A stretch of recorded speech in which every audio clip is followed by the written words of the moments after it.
That is exactly what she said. Hey guys, it's Kristi. Welcome to another happy hour, Kristi and Kevin's happy hour, where we try to teach you a little bit of trivia and then we mostly talk shit. And you guys seem to come back and watch it for some strange reason, which says more about you than us. Anyway, yeah, tonight I am on with Kevin and a guest. I've got my pub quiz knowledge bit lined up, but other than that, Kevin's mostly I'm gonna put him in charge of the show. So, Kevin, can I hand it over to you to say hi and introduce our guest? Yes, a very special guest tonight who, if you haven't heard of him, you really should have done, because according to the alt-right, he is the heir to Soros. He is very much some absolute leftist conspiracy,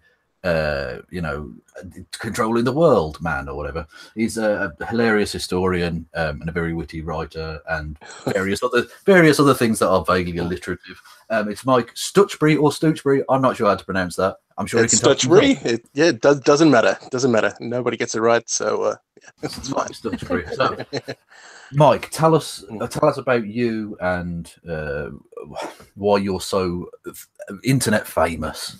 I don't know about internet famous, but last year, well, let me just preface this by saying that I have a deep and abiding hatred of the alt-right for various reasons that we'll probably get into over the course of the time that we're having a conversation. But last year, when I think I was in a period of working from home, and I happened to see a tweet by Paul Joseph Watson, otherwise known as Prison Planet, on Twitter, and he was talking about there being no black Romans in the north of England at the time, and this was one of the few things that this was something that I could definitely, absolutely, positively talk with some authority about.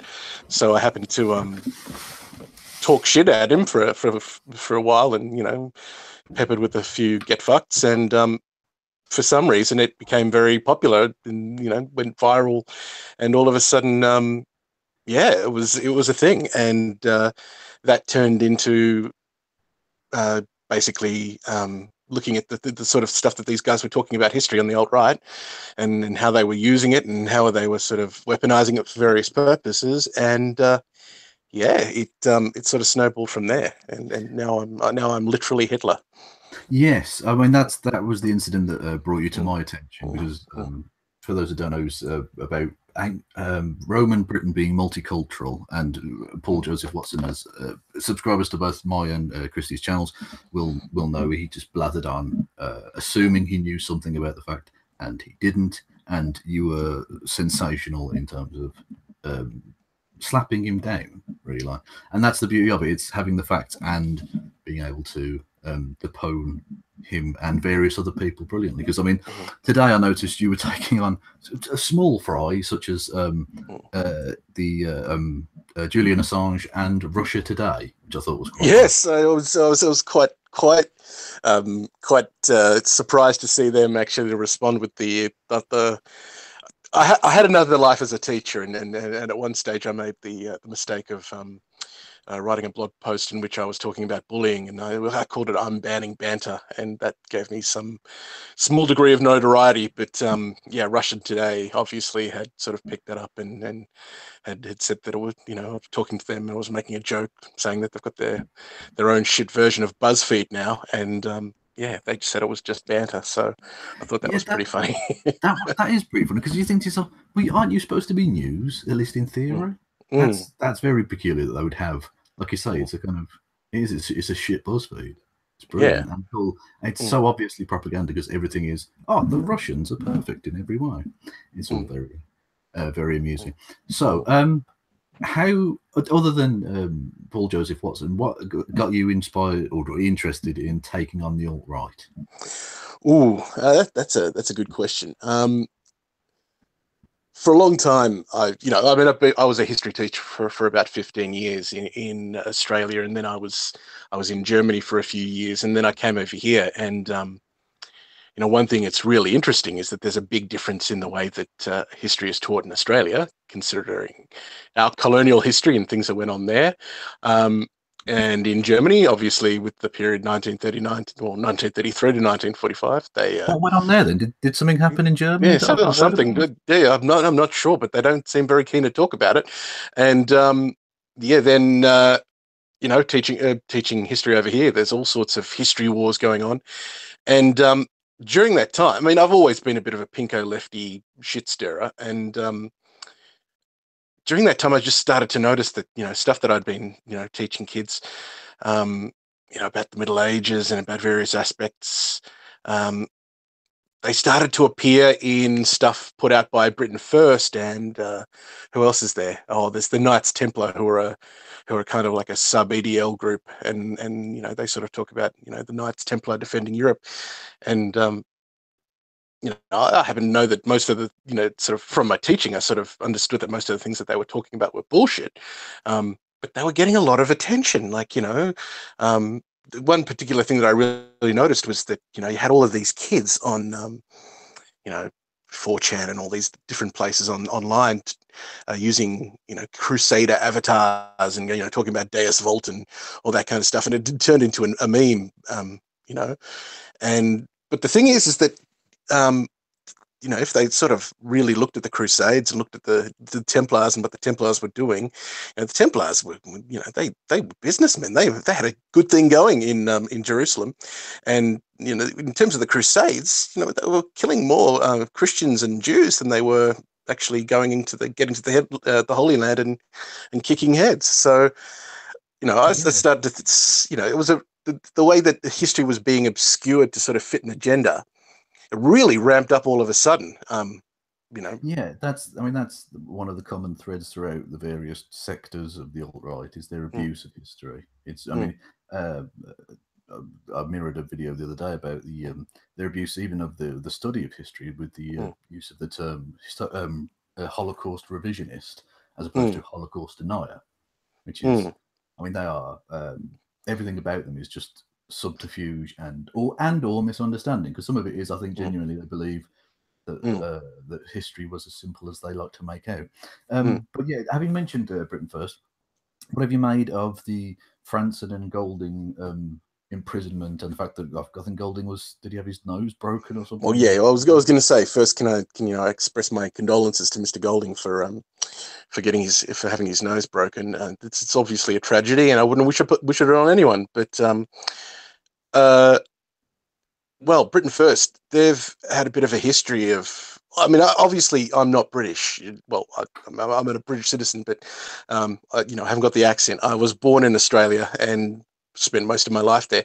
But I've come to Luton, in about 3 or 4 years ago. I can't remember. Anyway, at some stage in the past, I came to Luton, and as you may be aware, Luton is very multicultural and it has a substantial Muslim population. I presume you chose Luton because your hero Tommy Robinson is from there, of course. Well, no, it was just because there was a teaching gig here, but seriously, that was delightful. Yeah, no, I love the place because actually I love the place because it reminds me of places that I've lived in Australia. I mean, Australia is despite the people sort of talk a lot of shit about Australians, but Australia is very multicultural and has a great sort of community across ethnicities.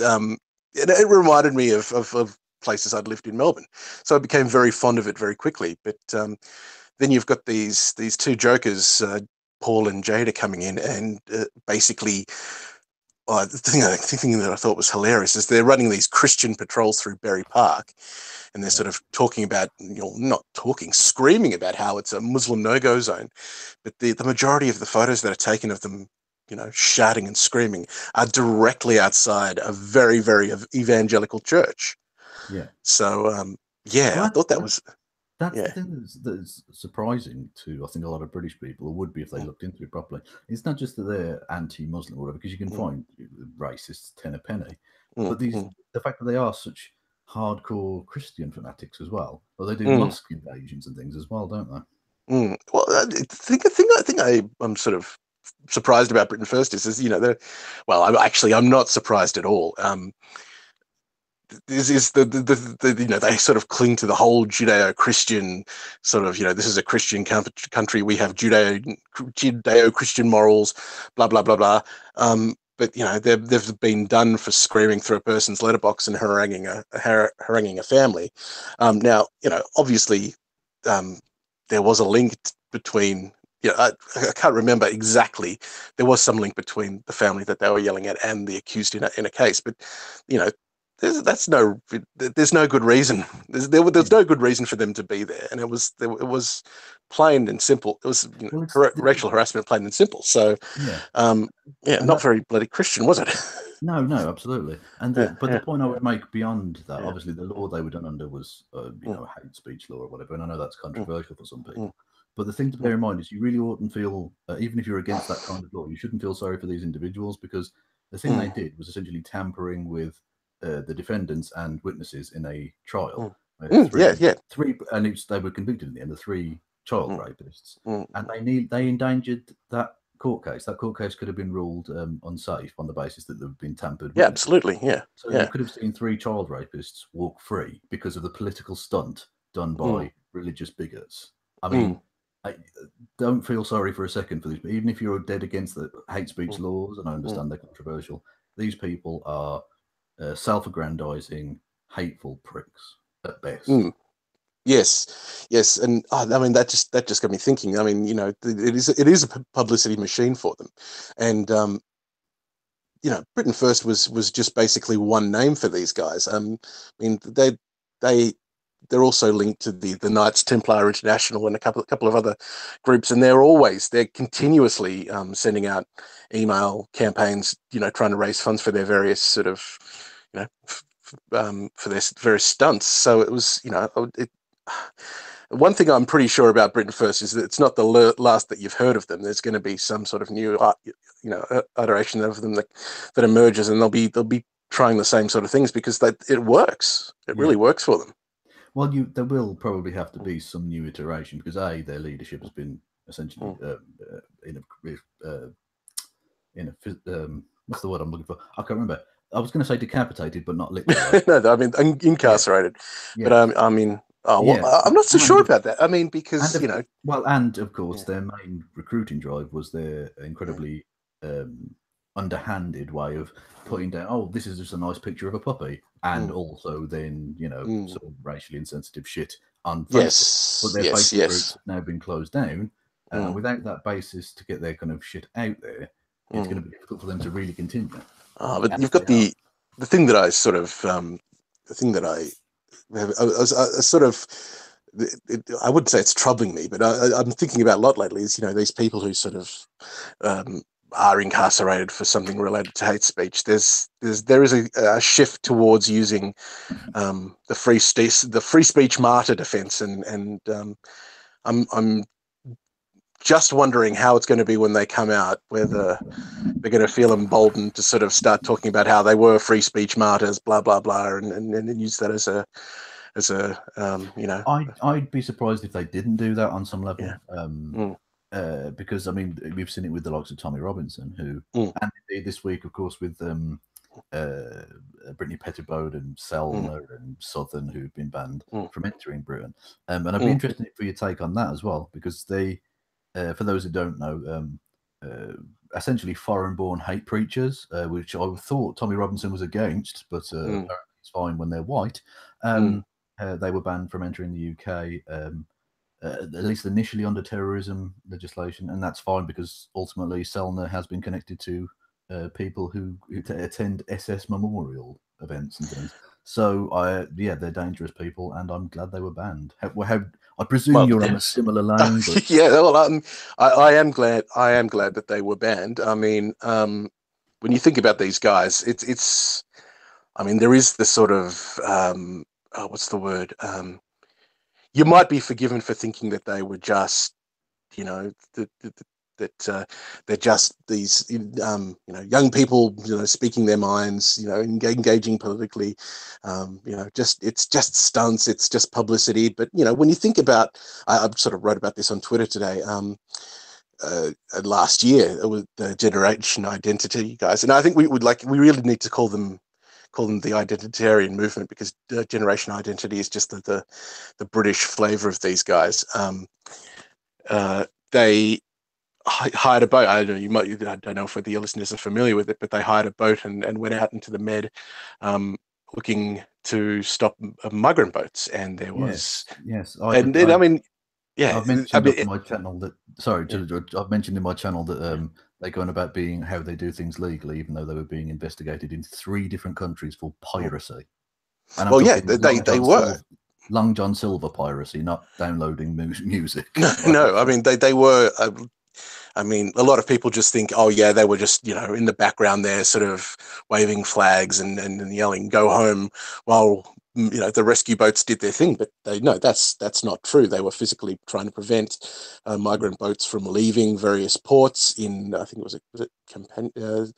I can't remember the name of the port in Italy, but, you know, they were trying to physically stop a ship called the Aquarius. They were doing things like firing off flares to get ships over to come over to them, and then basically just harangue them, which was, you know, it was using resources and time that could be, you know, spent actually saving people. Exactly, and not just that, but they were known when they took a boat off the coast of Egypt, which was almost immediately embargoed, seized, government. But before it was seized, they were sinking empty, it has to be said, migrant boats. Now, I'm sorry, that doesn't belong to you. If you start singing random boats, that's piracy. That is, well, yes, and they were firing flares at the rescue boats, not firing flares in the direction of rescue boats, or, you know, over the top of.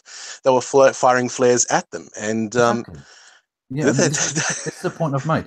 These are not political activists. When your political activism, quote unquote, becomes a danger to shipping, that's not political activism anymore. That's criminality. Yes, and what else? What else have these guys been up to? There was I think it was. They scaled a mosque in France. Was it Marseille? Possibly there was about 50 of them scaled to the top of a mosque and just stood there with flags like just a bunch of dickheads. What was the point? Okay. There was that, and there was also I was just reading the court transcripts of this the other day. I think it was in Vienna. I'm not sure. I need to look this up. I'll post something on my own Twitter timeline about this later. But they basically stormed a theatre performance that was being attended by a lot of asylum seeker families, and it scared the absolute bejesus out of the crowd. And a pregnant woman got sort of mildly beaten up. The case was actually thrown out because you know, they couldn't actually prove whether it was a Generation Identity or an identitarian activist that had pushed her. But yeah, I mean, these guys aren't just like they're not just stunts. It is a, you know, in my opinion, they are a proto-fascist movement. They are. You know, there's violence here. I mean, it might be, you know, extremely well graphically designed, you know, graphic. You know, they've got fantastic graphic design, these guys, and it looks all sort of, you know, nice and like a modern political, you know, movement of youth trying to change their world and defend their continent. But they're fascists. They are. I was wondering if you could elaborate on what you mean by proto-fascist for us. Well, I mean, you know, obviously they're not they're not the SA stormtroopers in the streets, you know, getting into fights with communists. They're not, you know, they're not calling for the, you know, the eradication of certain religious groups, but they're on the way there. I mean, well, this is but that's the point. The SA weren't always doing that either.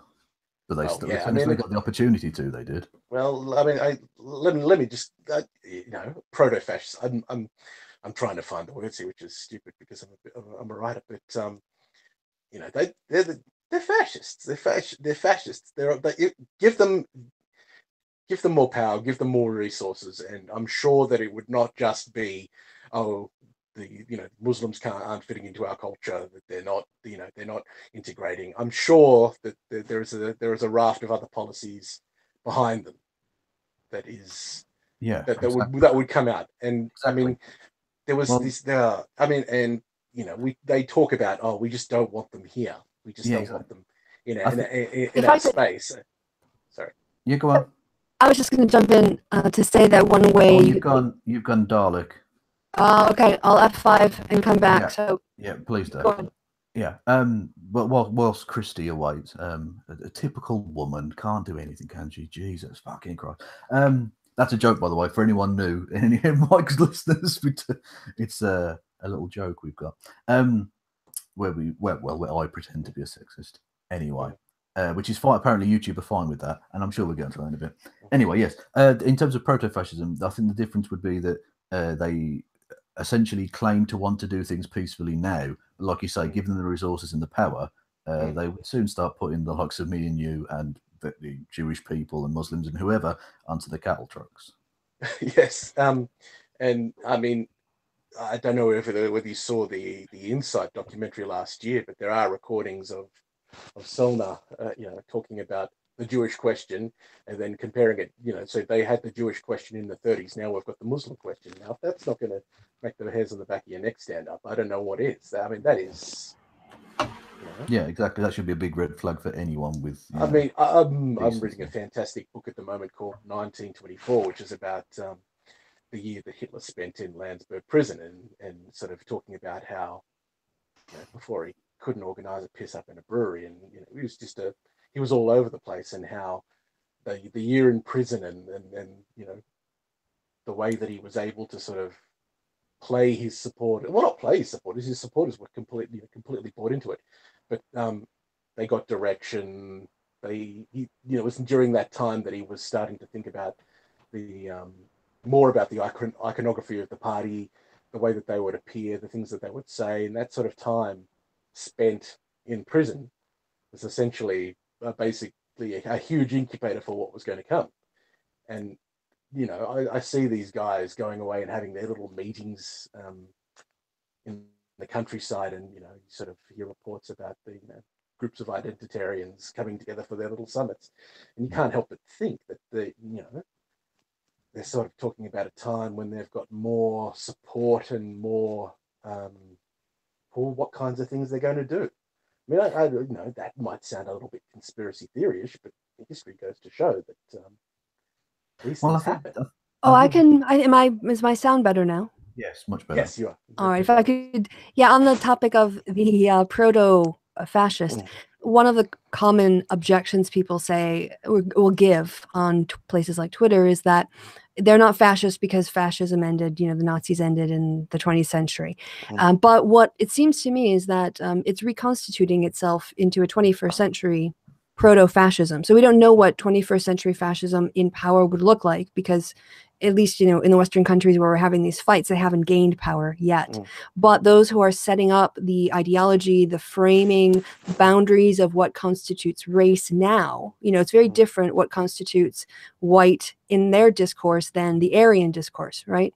So I think when you said proto-fascist, that's the concept I had in my mind, just to well, it's a sort of mutated fascism, isn't it? It's kind of learned. It seems to me like an American fascism, because American whiteness is not defined by your geographic heritage, because everybody is from somewhere else, right? So it's not about the Germans versus the Poles or the Slavs. It's about white versus black. And that way it can be far more. And this is what Richard Spencer means when he says Europeans could learn a lot about this concept from Americans, in that we've transcended the typical national boundaries that define 20th century fascism, and 21st century fascism would be more defined on the category of race as they define it, in all its problematic ways. Absolutely. That's an absolute cracker of a point. And it just it's backed up by a lot of the guy, you can't call it anything else but propaganda. The identitarian propaganda that I've seen. I mean, there's a poster that I saw the other day of a Tommy and a German soldier during World War One. And at the bottom it says, "Next time we'll be fighting together." And then you sort of get all of these posters and T-shirts and shit that say Europa Invictus, and it's all about. It's basically saying that the whites together against the people from outside, the Arabs and the blacks and all that kind of thing. So it really is sort of like like you said, it's cross boundaries, cross borders. It's pretty much, it's more race war than nationalist uprising. Why exactly? Very And much so. that's the thing. It's ironically, given they claim to want to preserve their race, their very notion of whiteness basically obliterates race.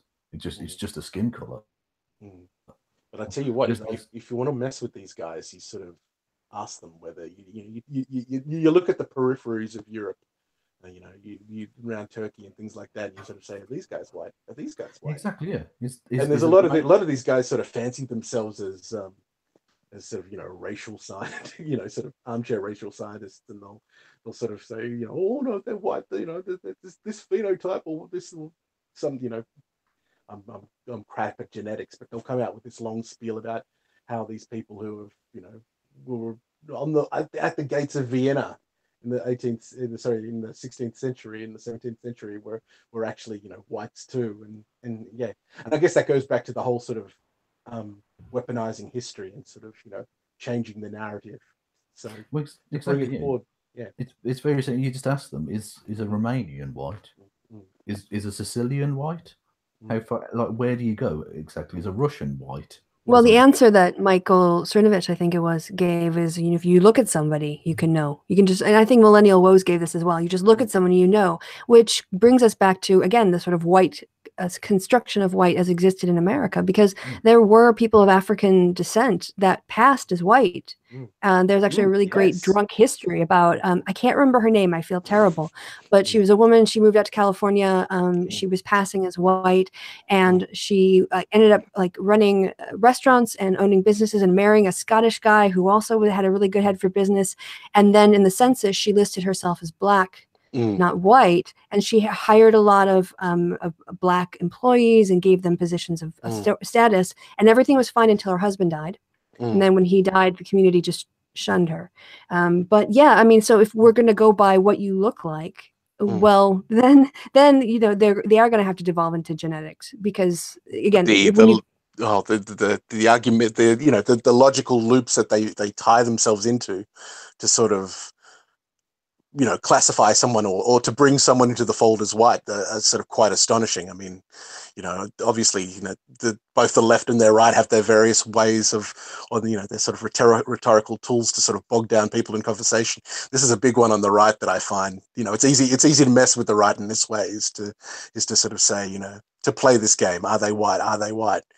And well, that's they're sort of forced to retreat to that place of, like, you just know they're white. You just know they're white. But well, that's exactly that's the point. I'd never even thought about it in quite this way, but I think it makes sense.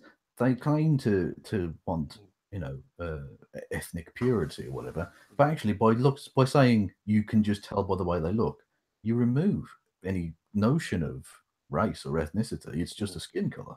Because as Kristi says, there were black people who passed as white. There are, I mean, they've said they hate Muslims and Muslims wouldn't be allowed in the white ethno state, but there are white Muslims. Oh yes, not just converts. Like there are ethnic Muslims within the Armenia and different places like that. Yeah. There are some substantial communities, and they share. They share 100% of the culture with their Christian neighbors. It's an amazing thing, and it's just funny because a lot of these guys, a lot of the millions of trolls that I sort of come across each day they've sort of obviously have come across. I don't know where these things are. I presume 4chan and other forums and things like that. They've had the sort of information about that these people are actually white because of this and this, and that this is what it constitutes whiteness, and the arguments the arguments sort of prefabricated is what I'm trying to say, and they're just repeating them ad nauseum, which goes back to this whole rewriting of history or reframing of history, using history as a weapon, and along with science as well. it sort of goes back to that sort of whole dark enlightenment sort of movement that they were sort of talking about a few years back. Yeah, it is. Their abuse of science is fascinating, because essentially all of racialism, if you want to call it, or the history of racialism, is always dependent on trying to get in scientific racialism. Under some guys, they call it now human biodiversity, which is an actual scientific principle that they've tried to hijack the name of, to try and essentially sneak in, oh, well, white people are better. And that's actually a point you made in, we had like a pre-chat on Twitter. Not to, just to let you look behind the curtain, dear viewer, for a second.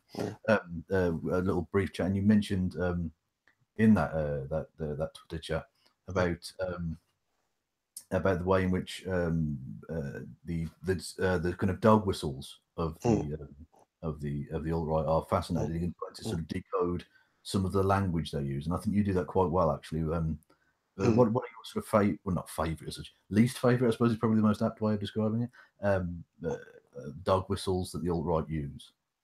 Well, I keep coming back to globalist, because it's just so that this is another thing this is another sort of wedge that I try to sort of jam into the conversations with the the far right and extremists. There are those on that end of the spectrum who honestly use globalist as a dog whistle for the vast Jewish conspiracy, and then there are those that sort of honestly believe in that reject a sort of globalism, and it's I find that the fights that they get into themselves over the use of the term globalism can be incredibly revealing and illuminating. As to what it says about their particular flavor of right-wing philosophy. Yeah, and I think it's fair to say that I don't think Donald Trump meant it as, when he said globalist, I don't think he meant it as no. Partly because I don't think he's capable of holding that much sort of information in his fucking head, frankly.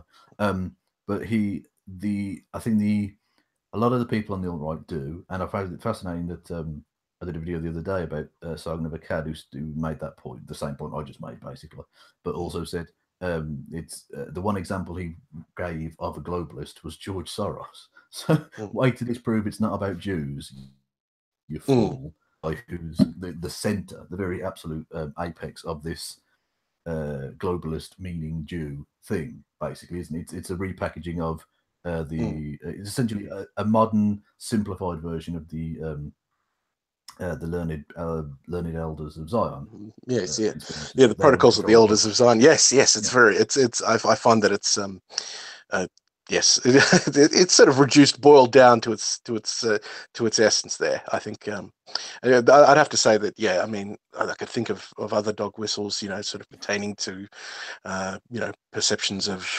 socialism and stuff like that. But it is I think it's funny how these anti-Semitic dog whistles in particular have managed to survive and thrive.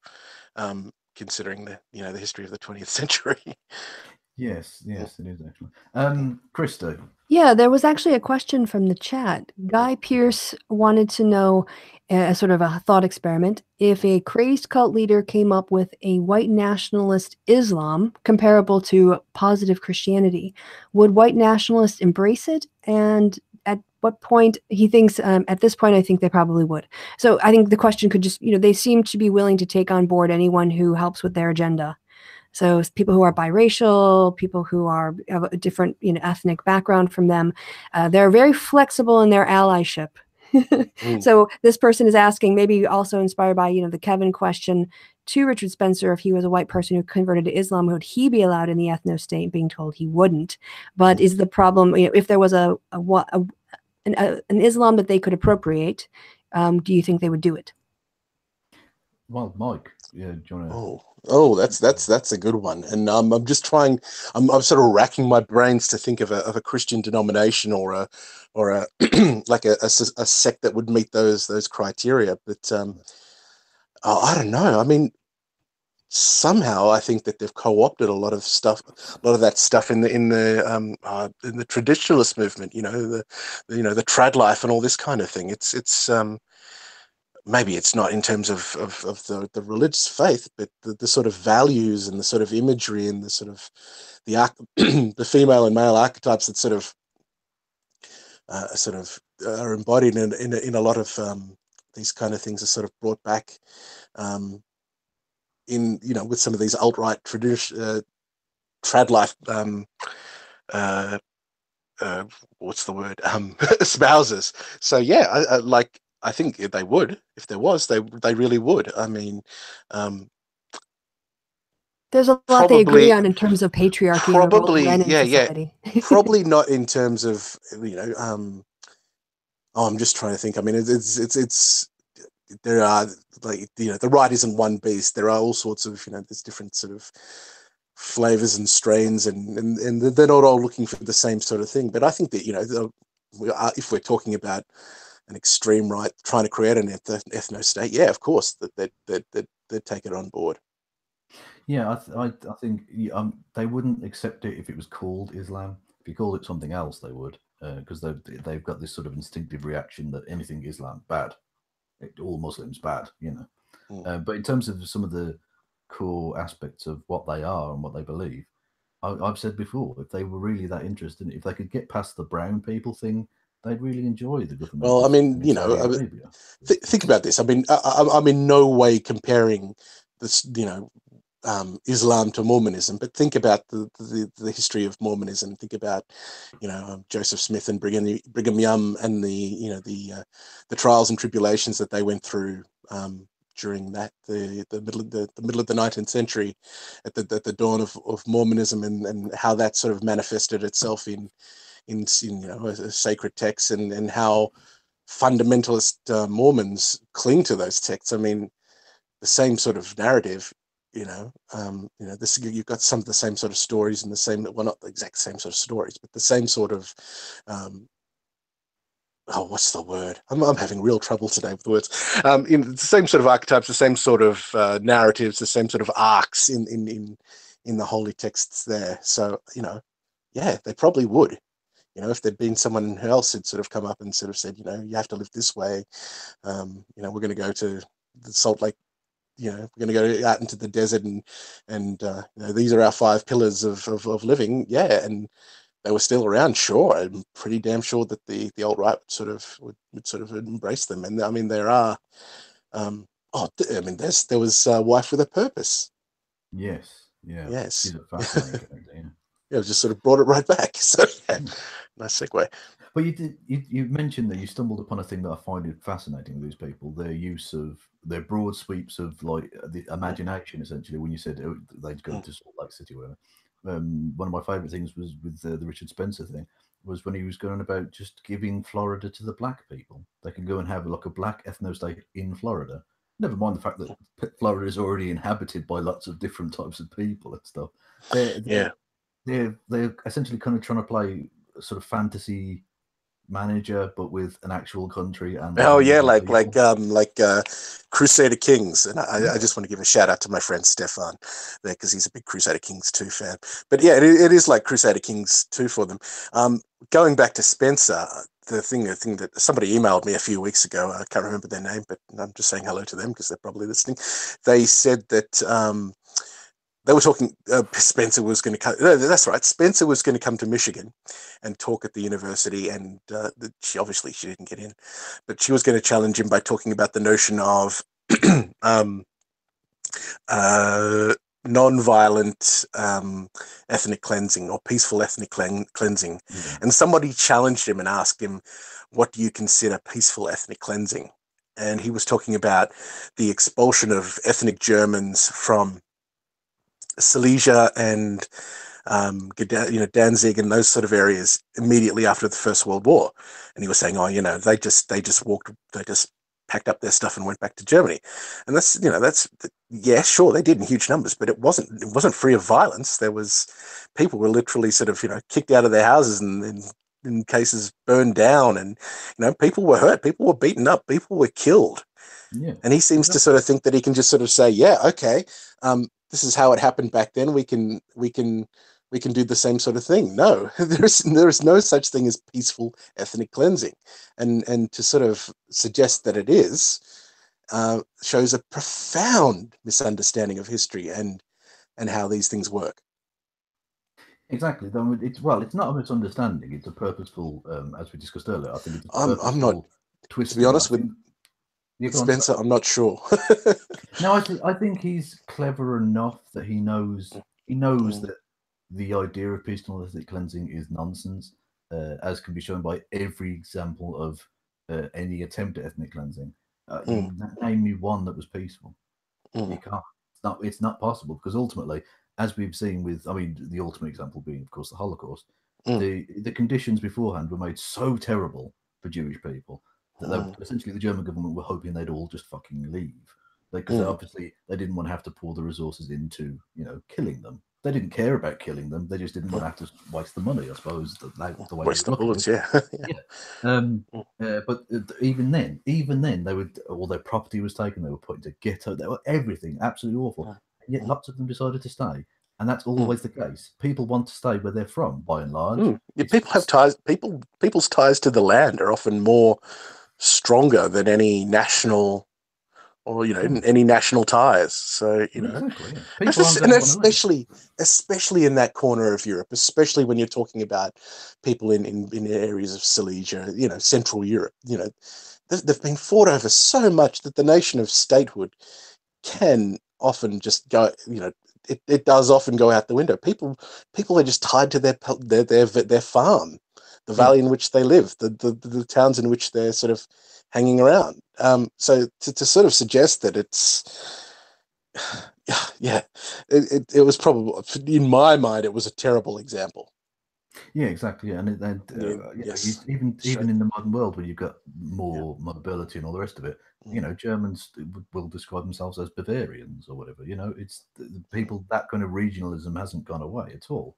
And people, regardless of whether you want to say, well, we'll pay them money to leave. Well, some of them still won't fucking leave. And ultimately, you back them into the corner, and they eventually have to say, well, maybe we'll have to use some force on them. No, you will have to use force on them, because you always have had to. Well, that's another interesting point, and that was something I was going to bring up at some stage. Is that is a rhetorical technique amongst the right that comes back again and again and again. And I think far more than I've seen in the left and in sort of dealing with far left movements, is that sort of slow creep, or rhetorical creep. They love to talk about the Overton window and how the sort of what's acceptable has been drawn over to their end. But it's funny how I'm sort of talking to these guys throughout the day, and they'll start out very reasonable, and they'll be very friendly, and they'll sort of they'll throw out things that you agree with, and that you'd be stupid not to agree with, and then slowly they'll bring it over, and that's sort of it's a form of rhetorical gaslighting. You're sort of wondering whether it's rhetorical gaslighting, and you're sort of wondering, am I an idiot for sort of holding out on this particular point? Yeah, and it does take you sometimes to sort of slap yourself in the face and say, no, seriously, Well, they do. It is sort of thin end of the wedge with these people, that if they can get a little bit in, they'll just try and drive it home. Like you say, they'll start off with something really simple, like, white people deserve to exist, don't they? Well, yeah, obviously, no one's going to fucking deny that, unless you're crazed psychopath or something. And then they'll go, well, yeah, but white people deserve, like, safety in their communities. And then it goes from there to the point where, well, I'm not sure that Jews are white, so maybe we should put them in camps or something. It always ends up going down that path, because these people, that's ultimately, for all of the nice words and all the rest of it, we know where this leads. Humanity. And if I could, sorry, if I could jump in on that. There's also, it's unstated, but I think it's important to state it explicitly, this assumption that, they are going to get to stay in the United States. Their ideology isn't, oh, let's find some island somewhere and all move there. Yeah. Not going to Madagascar or something. Right. There's no white Liberia plan. There's nothing like that. What they want to say is, okay, no, this we are immigrants, but now we just want to take over the United States. That's what we want. And that's always talked about, sort of like the ethno-state is assumed to be the United States. And they don't have to justify, why aren't you just pissing off then? Why isn't your goal for your ethnostate to go create your ideal society rather than taking over a government? It's they're playing the conquerors game again. Just it's a bit of land. Doesn't matter if people live there or whatever. Yeah, we'll take this. We'll just take this massive chunk of land. Whatever. It's like the Handmaid's Tale DLC.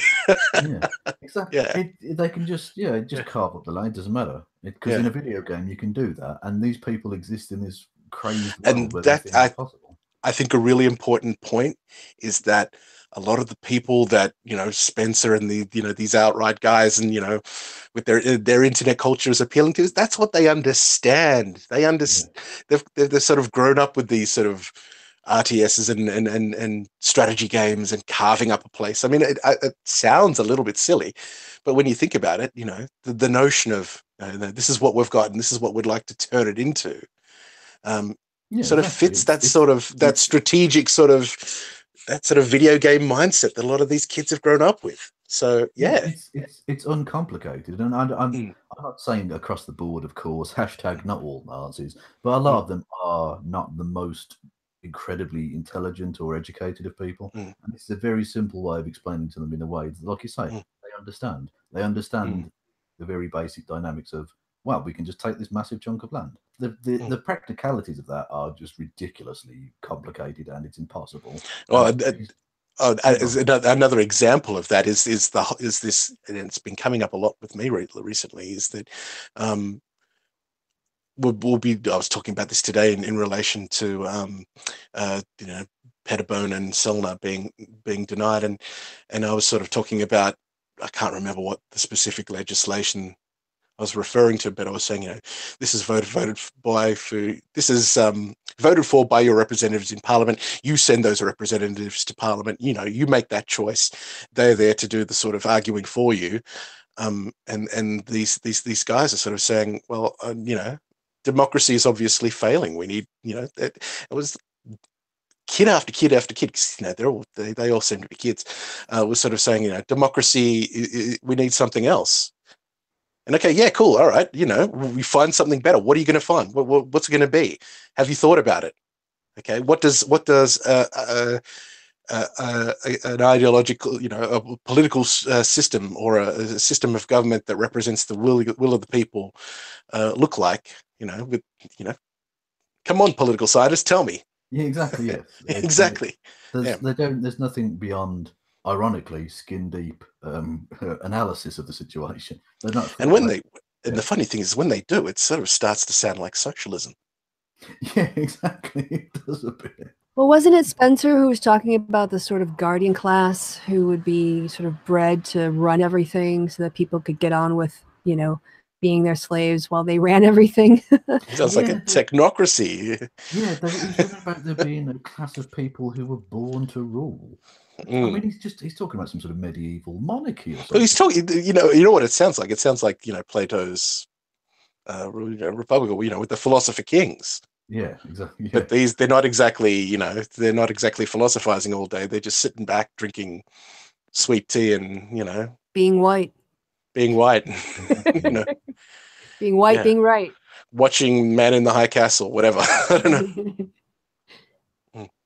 So anyway, Kristi, I feel like you've not talked at all. Well, I've just been chilling out, which is kind of nice. So we've got like 61 viewers. While we guys have been talking, I've booked Christiosity to do a hangout tomorrow about Andy Worski's stealthing about JF's article in the Daily Beast, I think it was, and also about a recent video that came out, a woman talking about her experience when Lawrence Krauss was inappropriate with her. So that was exciting. Can I barge in on that, because that sounds interesting, or is it a WOMs only event? I guess we'll have to ask the other WOM, so we'll see. Okay. Well, I don't think she'd have any objections. Also, Michael Rowlands is in the hangout. I don't know if he's got time, but maybe later, because we had talked about flagging stuff, so we could get to that. But I think people are enjoying the chat you guys are having. So depending on how much time you have, Kevin, because we started at 9 and it's been about an hour, but I have a feeling we might have an after bar tonight and go a bit longer. I've got no other questions or anything. We were just chatting, so I mean, okay. You can talk about flagging or whatever if you want to. Yeah, I was thinking, of course, now I've got background noise. I was thinking about asking Michael if he wanted to jump into the Hangout. If you are okay with that. Oh, okay, yeah. Is all right. Well, let's see, because it's a lagged thing, so I see him in the comments. But if you guys, I'm trying to think. While we were doing that, we didn't have a chance to do the pub quiz training, and we've got two British citizens on, so it's a bit of a quiz for you guys. Can you name the first Prime Minister of Britain? Was it Robert Walpole? I gotcha. Right now I have to go. Of course, I took a picture of it. Well, hang on, are we talking? Hang on, right. Are we talking the first Lord of the Chancellery, or the first person who was ever officially called Prime Minister? Prime Minister, yes. Oh, okay. Oh, wow. So is it something like it's got to be 20th century then, hasn't it? Oh, okay. All right. I see what you did. Yeah, because initially Prime Minister was a term of derision that was used. Yeah. And now then it became, but the Prime Minister is still the First Lord of the Chancellery. That's still the official thing, but they also officially Prime Minister. I'm going to go with Andrew Bonar-Law. Right. Well, reading from Wikipedia, which of course is the most reliable source in the world, actually, it's quite good. Right.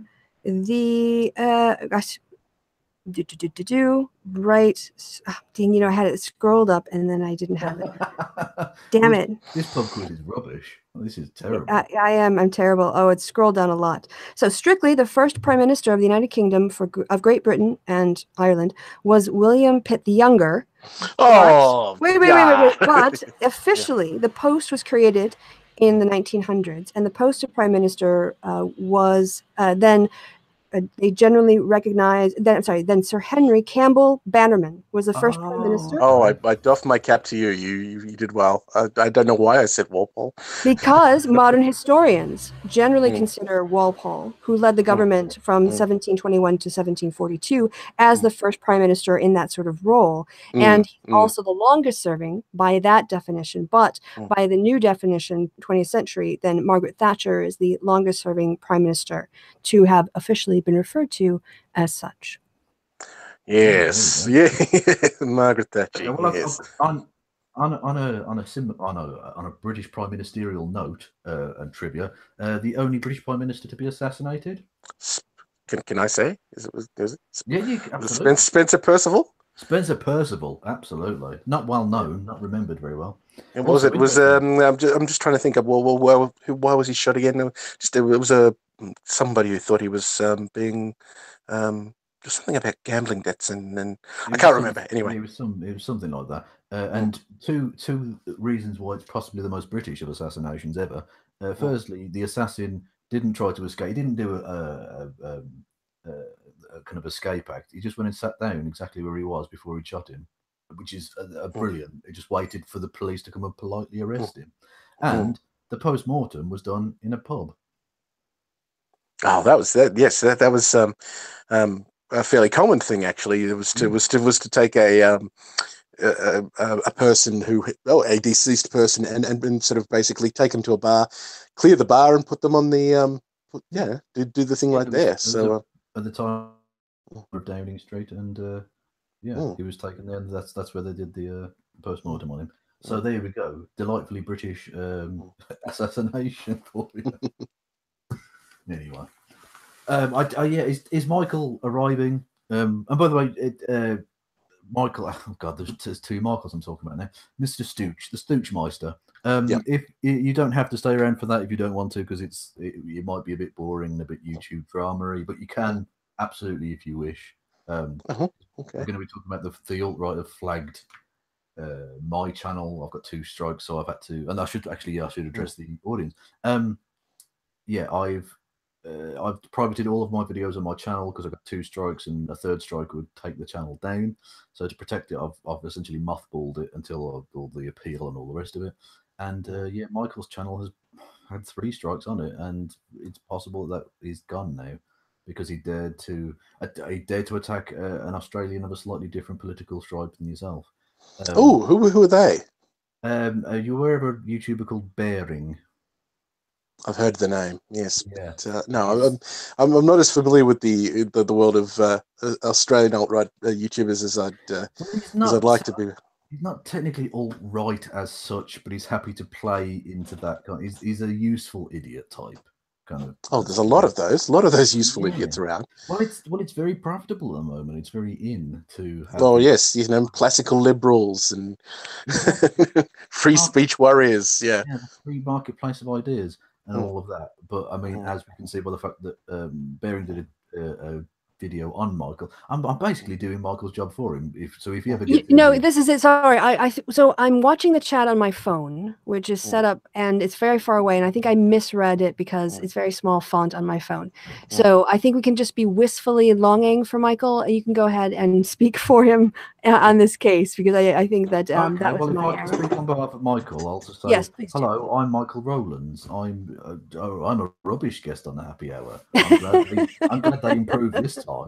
God, last time I sucked. Remember all the noise that was going on every time I get on there? Being fucking harassed by birds, moms making coffee, traffic going by. Harassed by budgies from the other side of the world. It's ridiculous. What kind of scenario is this?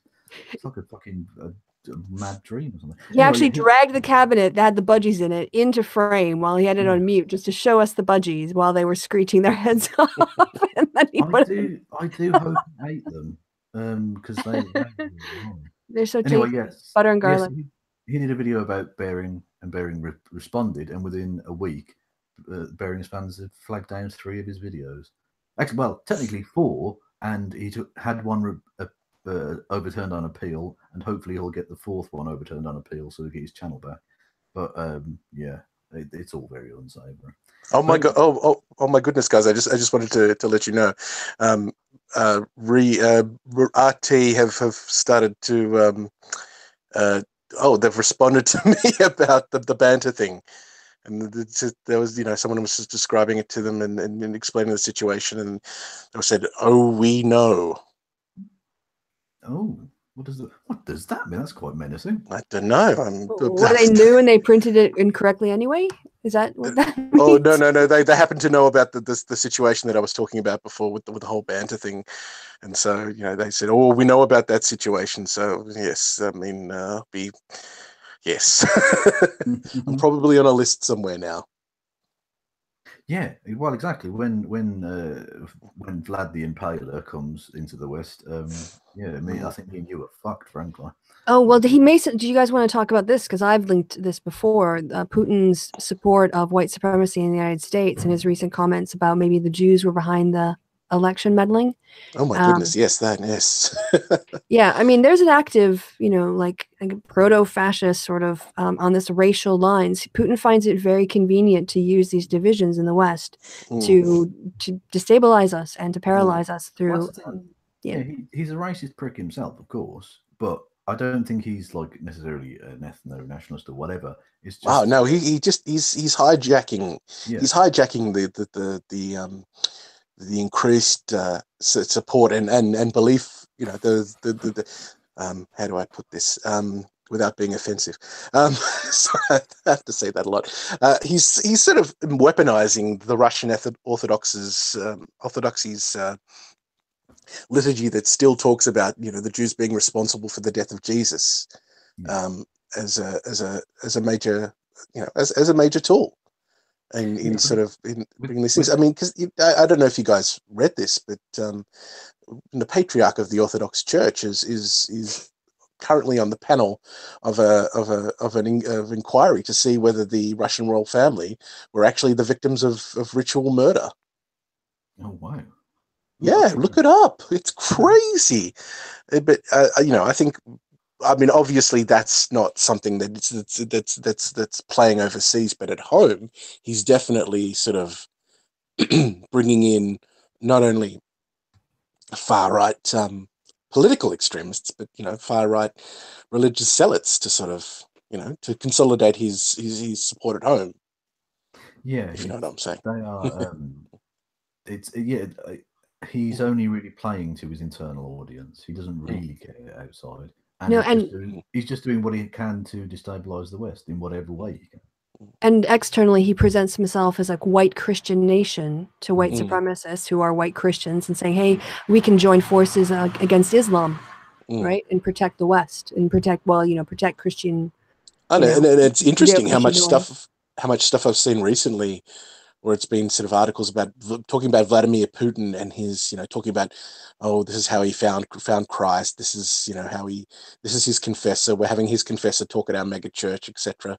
So it's sort of, you do sort of see that sort of rehabilitation of him as a warrior for God. So it's, I mean, I've found that quite surprising considering some of the things that his administration has been up to. Yeah, for a bit of context, though, in terms of, like you say, the Russian Orthodox Church still blaming the Jews for the crime of deicide, as it were, killing God or killing Christ.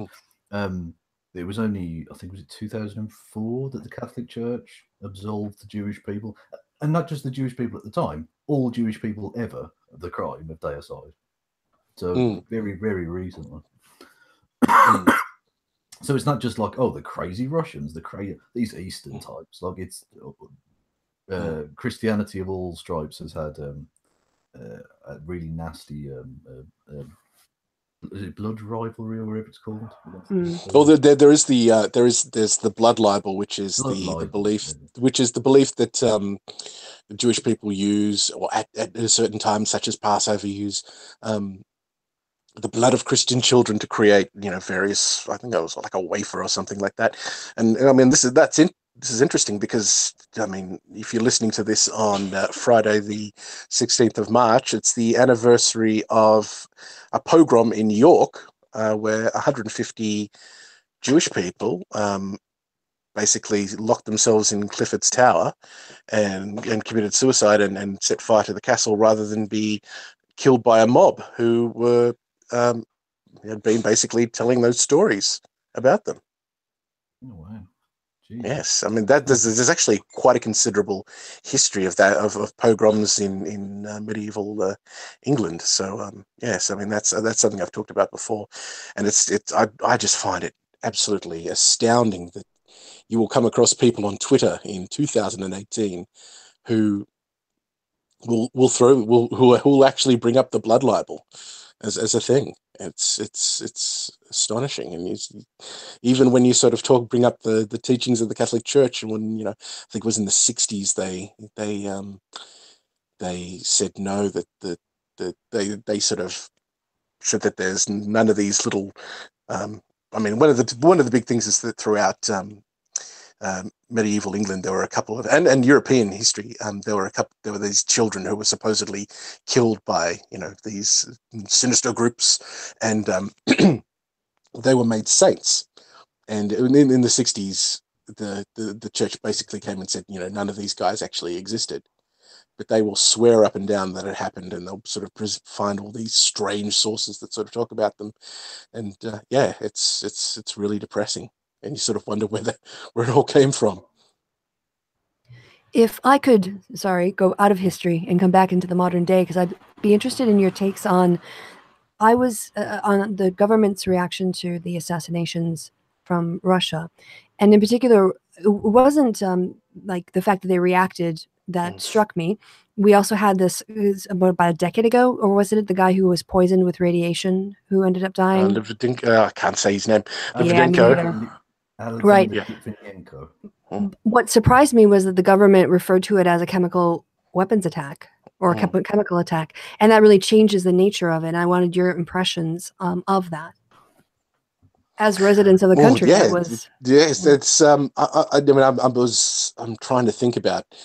I was thinking about this earlier today because I mean the current thinking as of this point in time is that the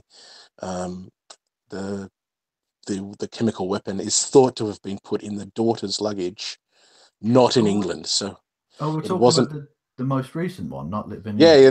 This what's his name? Skripal. Yeah, the Novichok, one of the Novichok family of nerve agents. Sounds weird talking about that. Was apparently put in the luggage in Russia during a recent trip.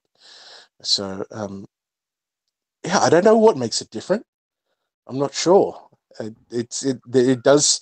I don't want to. I don't want to sound like a conspiracy theorist, but what makes this one different?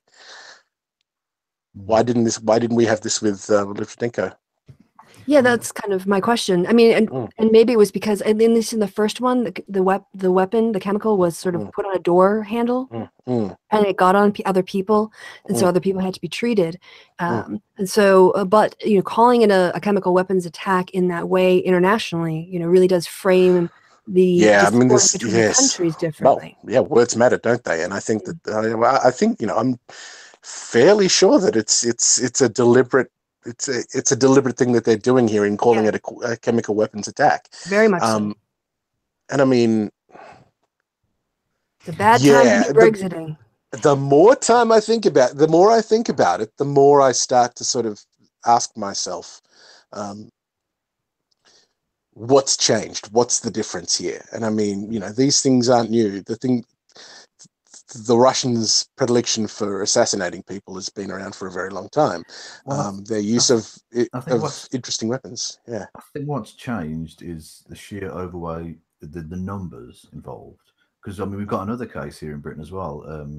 Nikolai Pushkov. The guy.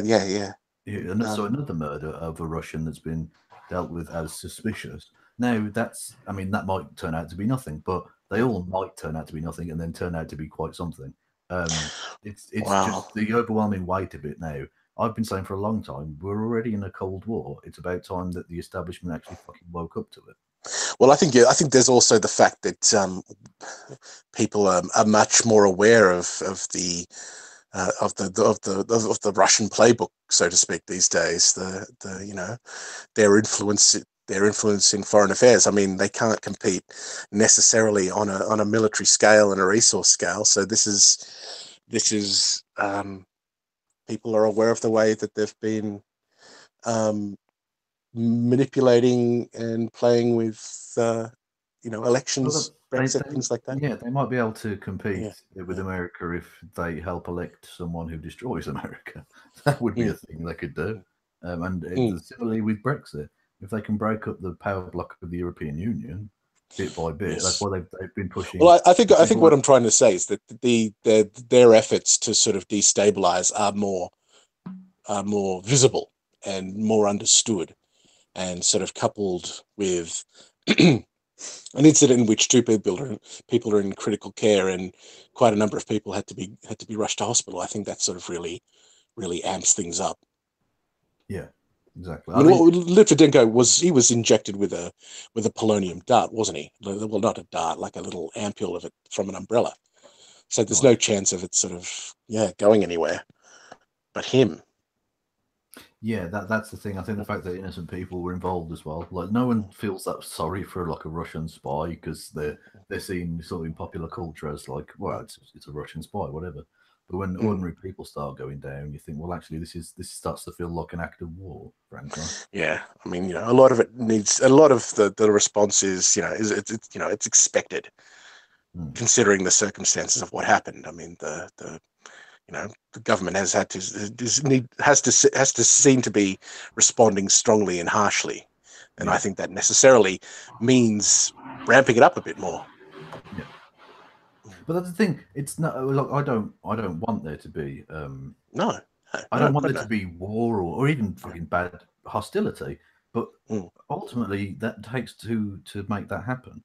And Russians are not playing fucking ball. Now, obviously, there's a great deal of difference between expelling, is it 23 or 24 Russian diplomats, as we have. Well, I think this needs to be made clear, and I think this is not me being a conspiracy theorist or anything like that. They're not diplomats. They're essentially unlisted intelligence officers. So I think we need to make that clear.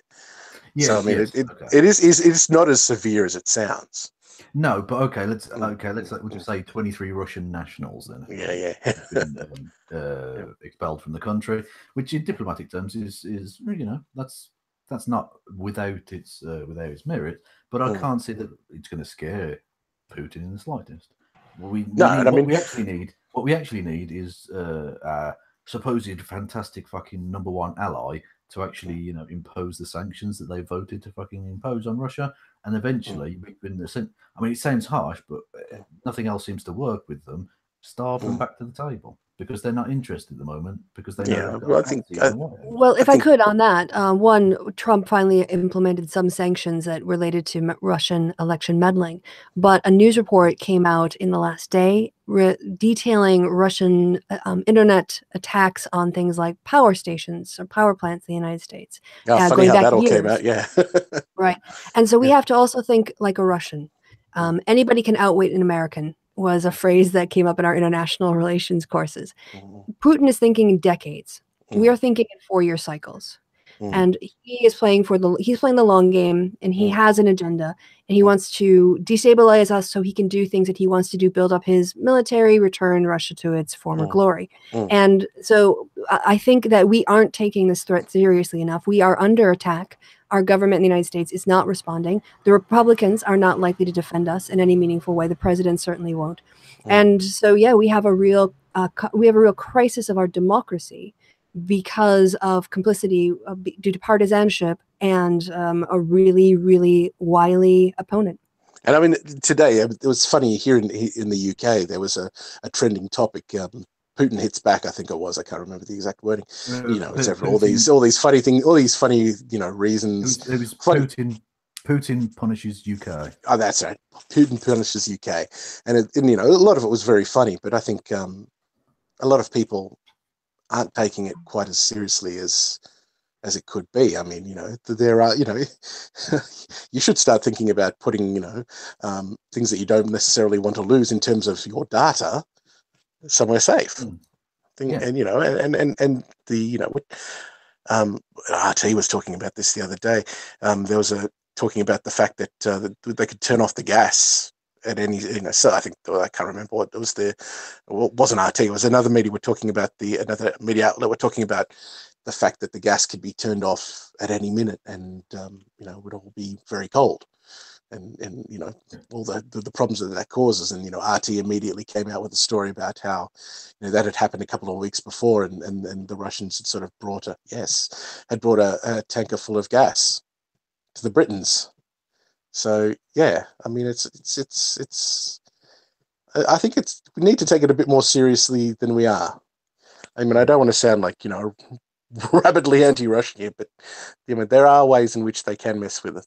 That's the thing. I'm not going to go down the line of like, oh, it's Reds under the bed or any of that sort of. Because I don't dislike Russian people in the slightest. I despise the Russian establishment because of what they're trying to do. Anyway, Kristi. Kristi, I've been listening. Sorry. I don't have anything to add to that one. Okay. Well, are we done then? I think so. We've gone way past our hour again, and I'm becoming very aware that we're not being strict enough with our times of late. We've done 2-hour episodes, and it's ridiculous. Well, we've also had guests, so you have to figure for pleasant conversation, it has to be exponentially, larger. True, but last time we had Rowlands on, and we only did well, we had to wait for him to stop talking. We had to wait for the birds. There were a lot of delays. So, no, this has been great. People in the chat have been fantastic. So hi to the chat. And they've been fucking simpletons as always. We got in our pub trivia. Want to thank Mike for coming on. I hope you had a nice time and a good chat. I hope you enjoyed fantastic. It. Thank you for having me. Yeah, all right, thanks for coming on, Mike. Let's let him plug himself. Where can people find you, Mike? If you are interested in following me and you've liked what I've had to say and you want to subscribe to my newsletter, I'm on Twitter at Mike Stuchbery, and Stuchbery is spelled Stuchbery. After that comes an underscore, and yes, I hope I can be entertaining, and follow for lots of historical trivia and yelling at Nazis. Or they can go to the description box where I've put a link to your Twitter and Kevin's as well, since your channel is minimally operating right now. Yes. So I've already I actually managed because you yelled. I delayed last time, and so I was like, I'm going to be on top of it. So yeah, Oh, see, you tied it back to the start of the show. That was what. So for the people, you came in at the end of the joke. I said something that could be taken in a rude way, and I said that's what she said. And now Kevin, at the end of the show, is doing a little callback. So nicely wrapped up there. Yeah, check back tomorrow, if possible. Christiosity, and perhaps Kevin and I will be talking about all the aforementioned subjects. All that's left to be said then is that. I've been Kristi, the chat's been awesome, Kevin's been awesome, Mike has been awesome. Goodbye from me and goodbye from Kevin and Mike. Say goodbye, you guys. Bye. Goodbye, Bye, guys. Have a good weekend. Did the joke. Bye. Yes.